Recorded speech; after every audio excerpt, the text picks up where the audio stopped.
On this first International Day of Women and Girls of African Descent, we honor the courage, creativity, and contributions of this important community. And we call urgently and insistently for the advancement of their human rights. Women of African descent have been presidents, poets, physicists, and peace builders.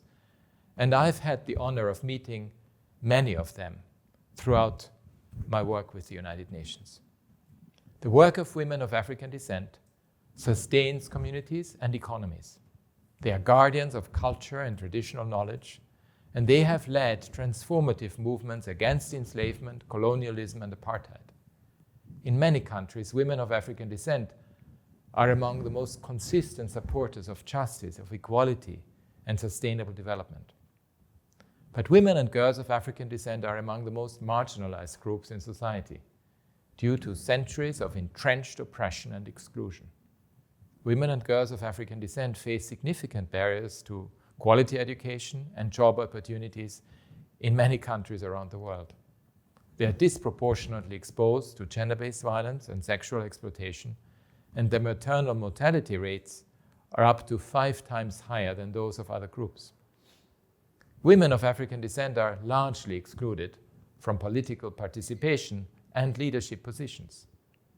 They are more likely to face discrimination throughout the criminal justice system and to struggle for accountability on behalf of loved ones lost to police violence and racism.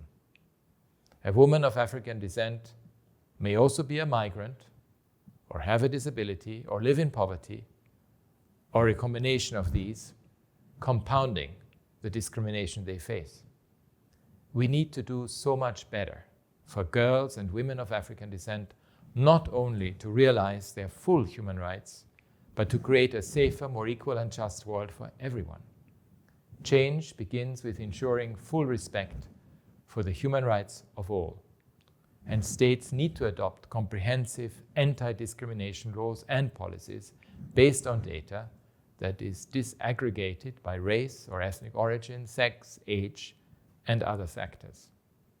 We need to increase the participation and representation of women of African descent through special measures, including quotas if necessary. My office supports a fellowship program that promotes equality for people of African descent at international and regional levels.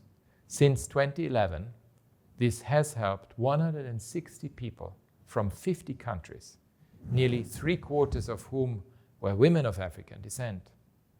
More broadly, societies need to overcome the root causes of systemic racism and misogyny, including the legacies of colonialism, enslavement, and patriarchy. Together, let's make justice and equality a reality for all women and girls of African descent.